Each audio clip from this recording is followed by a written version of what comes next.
Harp on Sports, The Bar, Harp on Sports Podcast, Media, Audio, Radio Network. Follow, like, subscribe, share at Harp on Sports, Twitter at Harp on Sports, Instagram, of course, Harp on Sports Facebook page, Harp on Sports, the YouTube channel. Here's what we have in store for you today. A little college football freedom, baseball's bump, and the NFL's no mas. Okay, where to begin? College football coming out and allowing a one-time transfer, no matter what, no matter when, you can transfer and play immediately. I don't see a downside. I don't. Love it. Love it. And I've seen throughout the course of the day, it's funny how you have a group of people, if they aren't punishing or controlling young people, then they feel like they're not doing their job. They've got to learn lessons. It's life. They're going to learn a lot of them.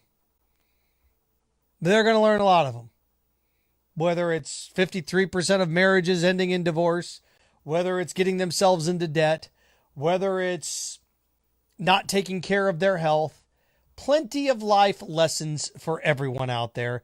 Punishing a 19-year-old because of the college that they choose to go to and then don't like it, not really a harsh life lesson that you want to have to teach somebody. I always think it's interesting when I hear people say, well, you just go somewhere and quit. What type of life lesson is that? They're not happy with the school that they went to, so they go to another one. Well, they've got to sit out a year. This fascination with punishing young people is just fascinating to me. Well, they got to learn lessons. They're going to learn plenty of them. They're going to lose loved ones. People are going to get sick. They're going to lose things their whole life. This whole thing that somehow if somebody's allowed to transfer and play immediately, they're not learning a valuable life lesson. Stop it. That's absurd. It's ridiculous. So, you look at the bright side of this, that if I'm a football player, I decide to go somewhere, I'm not happy there, I want to leave, and I go play somewhere else immediately, well, they got to sit out of here. Why? Porter Moser just left Loyola Chicago. He's the head coach of Oklahoma immediately. You didn't have to sit out. Well, it's different. No, it's different because you want it to be different because you want to punish young people. If you're a college football player and you want to transfer and play immediately, so what? College football was worse because Joe Burrow went to LSU and played right away? Come on, stop it. Guys that can transfer and go to other schools, it makes things better, more interesting. Justin Fields transferred from Georgia, went to Ohio State, played right awaway.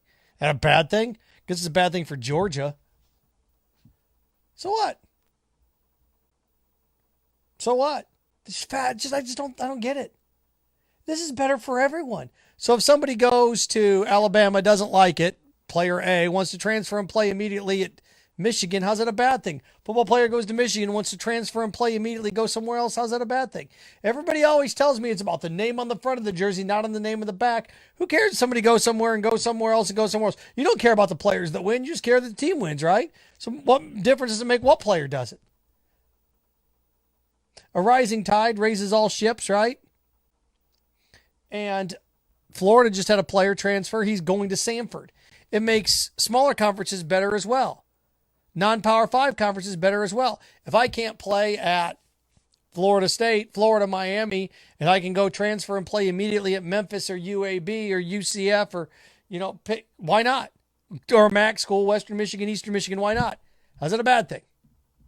Seriously, how's that a bad thing? Transfer, play immediately.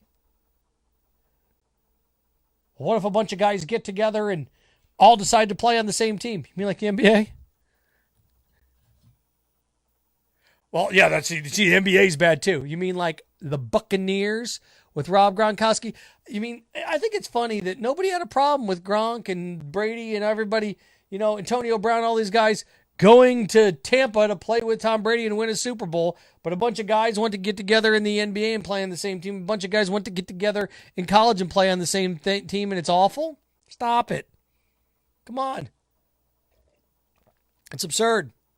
Free. Don't be dumb. They can transfer and go somewhere else. It's good. Now, I hope college football takes a couple more steps.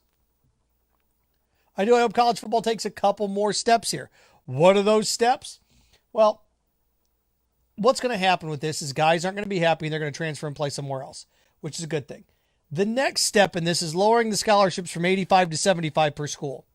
If you go from 85 to 75 per school, what that does is, first of all, 85 football scholarships is ridiculous. Ridiculous. How's nobody brought this up? 85 scholarships? That's ridiculous. The fact that you can have 2 guys at each position. So 44 guys on the field, right? 11 on offense, 11 on defense, 22 times 2 is 44. So 2 guys at each position. And even if you do the kickers, that's 2 more, that's 48. And you're still 37 scholarships behind and not all those guys can dress. It's absurd. It's absurd that there's that many scholarships. Knock 10 scholarships out of each school. Every school cries poverty, how they have no money. I just found a solution. You say education is very valuable. Education is just as good as money. All right, fine. I eliminate 10 scholarships from your football program. That's $20,000 a year per scholarship. That's $200,000 a year. Take that money and pay the players. There we go. Problem solved. Problem solved. Or take those 10 scholarships and trot them over to baseball, who you hose with partial scholarships. Take those 10 football scholarships, give them to baseball, and give them to softball. Round everybody out. Ridiculous. So I like that you can transfer and play immediately. The next thing is knock down the number of scholarships in football from 85 to 75. 10 fewer scholarships per team. They go to baseball and softball. Go somewhere else. Go somewhere else. Maybe we can bring back college wrestling. Oh, I know. Now, is 75 enough? No, but it's a start. I'd like to go down to 65. You do not need 85 scholarships in football. You don't. So that's that phase. And then another phase with the draft coming up.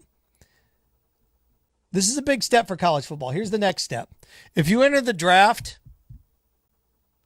and you want to return, you can do it. Just like the NBA. But I've got another one. If you enter the draft and don't get drafted, you get to come back to school.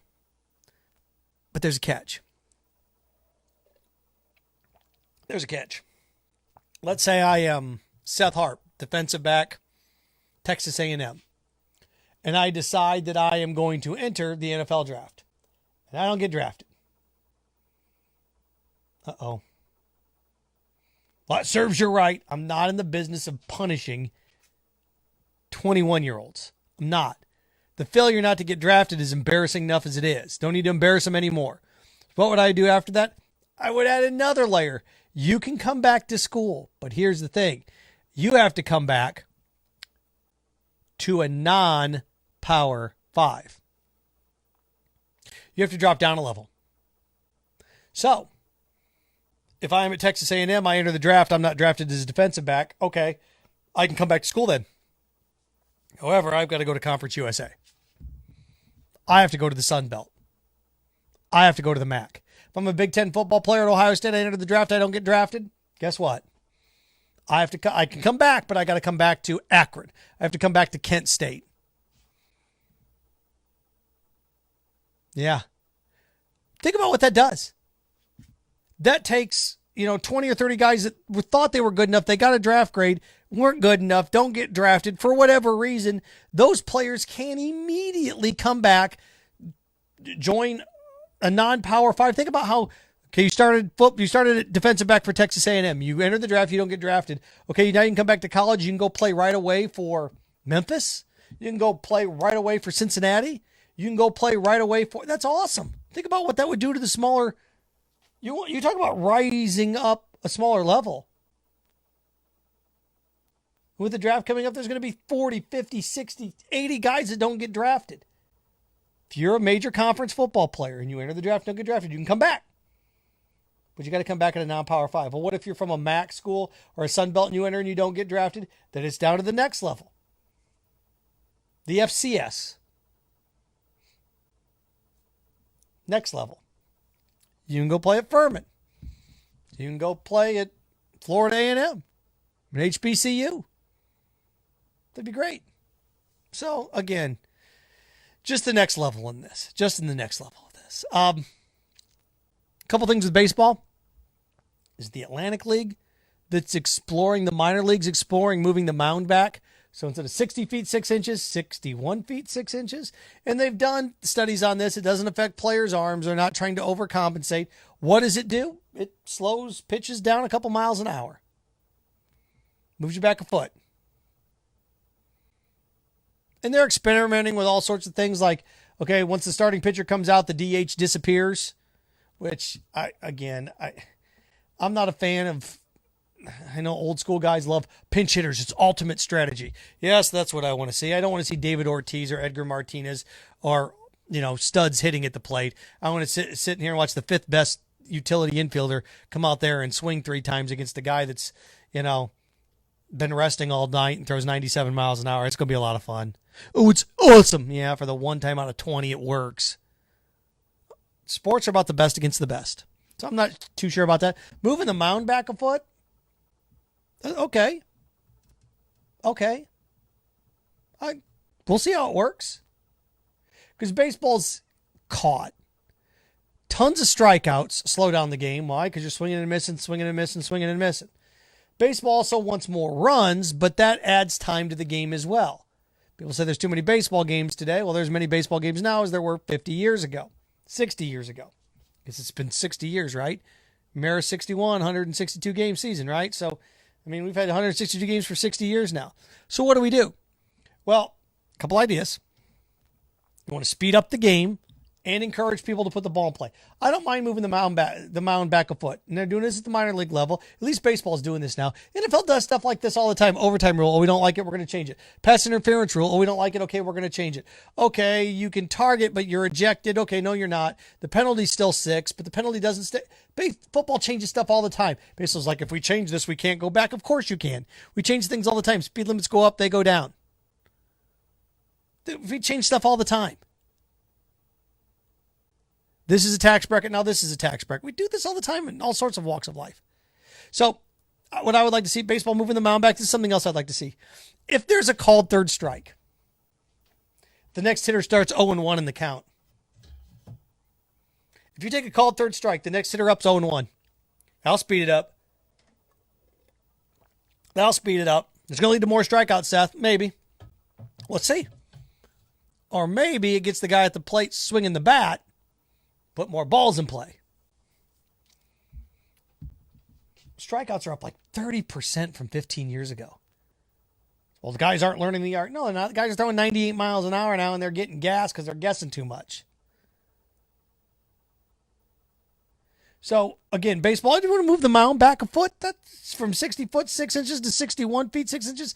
That's great. Move it back a foot. Minor leagues, check. That's what the minor leagues are for. Test all this stuff out.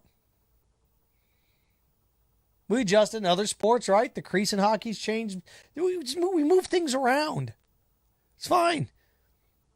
Now, baseball replay's ridiculous, and that's another thing. I just don't know why umpires have to go over there and wait and go down. Just have a guy in the press box sitting up there going, okay, yeah, he's out. I don't know what this pageantry's for. So, again, if you want to tweak some things here and there, that's fine. We need more runs. Okay. I had a great idea where you play doubleheaders every other weekend. You expand the rosters. And you play doubleheaders every other weekend. You can shave, doing that over the course of 6 months, you shave 2 weeks off the schedule. What if you get a rain out? Oh, here's the fun part. You always play it in a stadium that doesn't rain. Ones with lids. Milwaukee has a lid, right? Who else has a lid?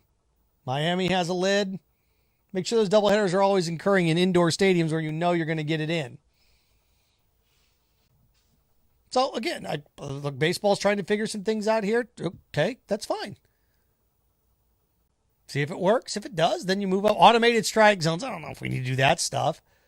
But, again, you want to encourage offense. You want to encourage, the shift. Oh, come on. Could you imagine, like with Ted Williams, all these old school baseball guys, we don't know what to do about the shift. We do stuff like this in football all the time. You only can have so many guys on the left side of the line, only so many guys on the right side of the line. Heck, on kickoffs, you only can have so many guys to the left side of the kicker, so many guys to the right side of the kicker. Same thing. Baseball, you're going to have so many guys to this side of second base, only so many guys to this side of third base. Or shortstop always has to be even with the bag or on the left side of the infield. You can't bring your third baseman over to where the second baseman is. There's all sorts of things you can do with this. So, baseball's bump. At least they're doing stuff now. And again, I like it. I like at least they're testing this out in the minor leagues. So there we go. A little NFL no mas for you.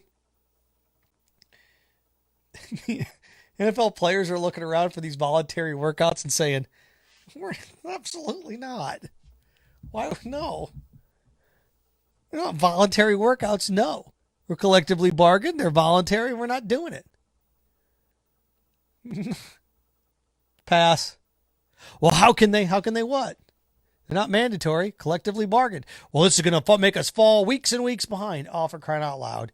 When the first 4 picks in the draft are going to be quarterbacks, and the draft is 3 weeks away, 2 weeks away, whatever it is.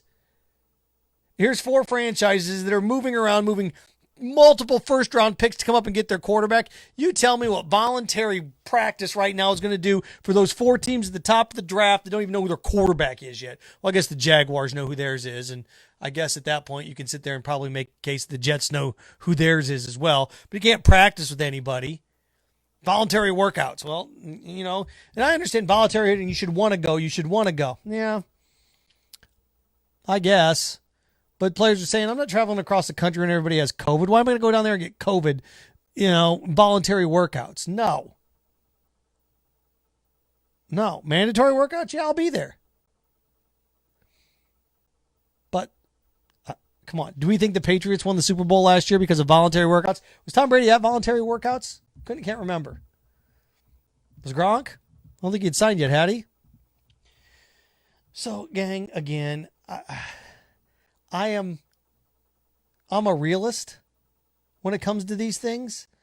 And with the NFL and these players saying, hey, look, we're not coming. They're voluntary. We're not coming.